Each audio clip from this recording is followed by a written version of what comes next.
ನೀನು ಇದೇ ಕೆಲಸ ಅದ್ಯಾವುದೋ ಕಮಿಟಿಯವರು ಅದ್ಯಾವುದೋ ಗಿಡದ ಬಡ ಜನಗಳಿಗೆ ಹರಿಜನಗಳಿಗೆ ಅಲ್ಲಿ ಹೋಗಿ ಕೆಲಸ ಮಾಡ್ತಾರೆ, ಜಾಗ ಎಲ್ಲ ಕೊಡ್ತಾರೆ, ಅದೇನೋ ಅದು ಮಾಡ್ತಾರೆ, ನಿಜವಾಗ್ಲೂ ಖುಷಿ ಬೀಳ್ತದೆ.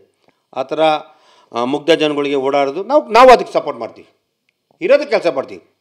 ಅದ್ಯಾವುದೋ ಚೇತನ್ ಯಾವುದೋ ಮಾಡ್ತಾನೆ ನಮ್ಮ ಕಾಡಲ್ಲಿರೋರಿಗೆ ಇದೆಲ್ಲ ಓಡಾಟ ಆ ವಿಷಯದಲ್ಲಿ ಓಡಾಟ ಮಾಡಿ ಅವ್ರಿಗೆ ಸೈಟ್ ಜಾಗ ಕೊಡಿ ಅಂತ ಅಂಥ ವಿಷಯ ನಾವು ಮಾಡೋಣ. ಯಾರೇ ಆಗಲಿ ಒಬ್ಬ ಮನುಷ್ಯ ಬದುಕಬೇಕು, ಈ ಸಮಾಜದಲ್ಲಿ ಹುಟ್ಟಿದನ್ನು ಬದುಕಬೇಕು ಅಂತ ವಿಷಯ ನಾವು ಸಪೋರ್ಟ್ ಮಾಡ್ತೀವಿ. ಇಲ್ಲದೆ ಇರೋದು ಬಂದು ಈ ಕಮಿಟಿ ಇದನ್ನು ಇನ್ಫ್ರಾಸ್ಟ್ರಕ್ಚರ್ ಬಳಸಿ ಮಿಸ್ಟರ್ ಚೇತನ್, ಆ ಕಮಿಟಿಯವ್ರಿಗೆ ದಯವಿಟ್ಟು ನಾನು ಮನವಿ ಮಾಡ್ತೀನಿ, ಇದು ಮಾಡಲಿ. ಇನ್ಫ್ರಾಸ್ಟ್ರಕ್ಚರ್ ಇದೆ ನಮ್ಮ ಚಿತ್ರರಂಗದಲ್ಲಿ, ಶೂಟಿಂಗ್ ಎಲ್ಲಿ ಮಾಡ್ತೀವಿ, ಯಾವುದಾದ್ರು ಫ್ಲೂಟ್ ಇದು ಮಾಡಿ ಅಂಥದ್ದು ಸಂಪೂರ್ಣ ಸಕಾಣ ಇರ್ತದೆ. ಆಡ್ಬಿಟ್ಬಿಟ್ಟು ಇದ್ಯಾವುದೋ ಮೀಟು ಅಂತೆ ಏನಿದೆಲ್ಲ. ಸರ್, ಫಿಲ್ಮ್ ಚೇಂಬರು ಹೆಚ್ಚಾಗಿ ಹೆಣ್ಮಕ್ಳಿಲ್ಲ, ನಿರ್ದೇಶಕರ ಸಂಘ ಅಲ್ಲೂ ಏನು ಹೆಣ್ಮಕ್ಳು ಜಾಸ್ತಿ ಇಲ್ಲ, ನಿರ್ಮಾಪಕ ಸಂಘ ಅಲ್ಲೂ ಏನು ಹೆಚ್ಚಾಗಿ ಜಾಸ್ತಿ ಇಲ್ಲ, ಕಲಾವಿದರ ಸಂಘದಲ್ಲಿ ಅವರು ಇವರು ಇಬ್ಬರು ಇದ್ದಾರೆ ಅಂತ ಅಂದ್ಕೊಳ್ಳಿ. ಒಂದು ಹೆಣ್ಮಕ್ಳು ಈಗ ಒಂದು ಕಮಿಟಿ ಬೇಕು ಅನ್ನೋದು ತಪ್ಪ ಅಂತ?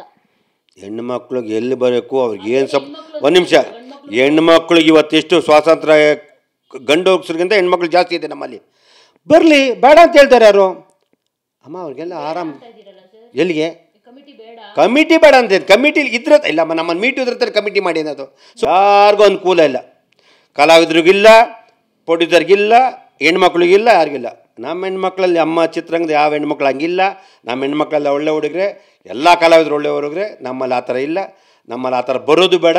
ನಮ್ಮಲ್ಲಿ ಒಳ್ಳೊಳ್ಳೆ ಸಿನಿಮಾ ಮಾಡೋಣ, ಎಲ್ಲರೂ ಬೆಳೀಲಿ, 50 ಲಕ್ಷದ 5 ಕೋಟಿ ತಗೊಳ್ಳಿ ಅಂತ ಸ್ಥಾನ ನಮ್ಮ ಹೆಣ್ಮಕ್ಳು ಬರಲಿ ನಾನು ಆಸೆ ಬೀಳ್ತೀನಿ. ಯಾಕೆ ಕೇಳ್ತಿದ್ದಾರೆ? ಎಲ್ಲ ಒಳ್ಳೆ ಹೆಣ್ಮಕ್ಳು, ಎಲ್ಲ ಒಳ್ಳೆ ಗಂಡು ಮಕ್ಕಳು ಎಲ್ಲರೂ ಇದ್ದಾರೆ ಅಂದಮೇಲೆ ಈ ಥರದ ಕಮಿಟಿ ಬೇಕು ಅಂತ ಯಾಕೆ ಕೇಳ್ತಿದ್ದಾರೆ? ನಾನು ಕೇಳ್ತಲ್ಲ, ಅವ್ರು ಯಾರು ಕೇಳ್ತಾರೆ? ನಾನು ಅಯ್ಯೋ ನನ್ನ ಕಣ್ಣಿಗೆ ಕಾಣ್ತಾ ಇಲ್ಲಪ್ಪ, ನನ್ನ ಕಣ್ಣು ಪರೇ ಇಲ್ಲ, ತೆಗೆದಿದ್ದೀನಿ. ಅವ್ರ ಕಣ್ಣು ಪರೇ ಇರ್ಬೋದು, ಅವ್ರು ಇರ್ಬೋದು. ನಾನು ಅಮ್ಮ 5 ಬೆಳ್ಳು ಸಮನಾಗಿದೆಯಮ್ಮ, ಇಲ್ಲ ತಾನೆ? ನನಗೆ ಅಮ್ಮ ನನಗೆ ಗೊತ್ತಿದೆ, ನನಗೆ ಅವರೇನೋ ಇರ್ಬೋದೇನೋ. ನಮ್ಮ ಹೆಣ್ಮಕ್ಳು ನಮ್ಮ ಕಲಾವಿದ್ರ ಬಗ್ಗೆ ಅಪಾರವಾದ ಗೌರವ ಇದೆ. ಎಲ್ಲ ಕಲಾವಿದರು ಎಲ್ಲರೂ ಪ್ರೀತಿಯಿಂದ ಗೌರವದಿಂದ ಕೆಲಸ ಮಾಡ್ತಾರೆ, ಫ್ಯಾಮಿಲಿ ಥರ ಇರ್ತಾರೆ, ಎಂಜಾಯ್ ಮಾಡ್ಕೊಂಡು ಹೋಗ್ತಾರೆ, ಖುಷಿಯಾಗಿರ್ತಾರೆ. ನಾನು ಇಷ್ಟಪಡ್ತೀನಿ. ಇವತ್ತಿನ ದಿನ ನನಗೆ ನಾರ್ತ್ ಸುದ್ದಿ ಬೇಡ, ನಮ್ಮ ಸೌತ್ ಇಂಡಿಯಾದಲ್ಲಿ ಅಷ್ಟು ರೆಸ್ಪೆಕ್ಟ್ ಇದೆ, ಹೆಣ್ಮಕ್ಳಿಗೆ ಗೌರವ ಸ್ಥಾನ ಇದೆ, ಅದಕ್ಕೆ ಬೆಲೆ ಕೊಡ್ತೀನಿ. ಮೀಟು ಬಗ್ಗೆ ನಮ್ಮಲ್ಲಿ ಚಿತ್ರರಂಗದಲ್ಲಿಲ್ಲ, ಮಾಡಿದ್ರೆ ವೇಸ್ಟು ಅಂತ ಹೇಳ್ತೀನಿ. ಮಾಡೋದು ಬಿಡೋದು ಅವ್ರು ಸರ್ಕಾರಕ್ಕೆ ಸಂಬಂಧಪಟ್ಟ, ನಮ್ಗೆ ಸಂಬಂಧ ಇಲ್ಲ. ವಾಣಿಜ್ಯ ಮಂಡಳಿಗೆ ಹೇಳಿ ಫಸ್ಟು, ಯಾರು ಬಂದು ಕೊಡಲಿ. ಯಾವುದೋ ಒಂದು ಇವತ್ತು ಇಷ್ಟು ವರ್ಷ ಆಯಿತು ಇತಿಹಾಸ ಇಂಡಸ್ಟ್ರಿ, ಯಾವುದೋ ಒಂದಿದೆ ಮಾತನ, ಯಾರೋ ಹೊಸಬ್ರು ಬಂದ್ಬಿಟ್ರೆ ಅದು ಇಂಡಸ್ಟ್ರಿನಾ? ಸರ್, ಸೌತ್ ಇಂಡಿಯಾದಲ್ಲೂ ಬಂದಿದೆ, ಜಾಸ್ತಿ ಜನ ಬರೀ ಸುದ್ದಿ ಹರಿಯೋರು ಅಷ್ಟೇ ಅಲ್ಲ, ತುಂಬ ಜನ ಕಂಪ್ಲೇಂಟ್ ಮಾಡಿದ್ದಾರೆ. ಅದೇ ಹೇಳೋದಲ್ಲ, ಅವ್ರಿಗೆ ಅನುಕೂಲ ಆಗಿಲ್ಲ ಅಲ್ಲಮ್ಮ. ನೀನು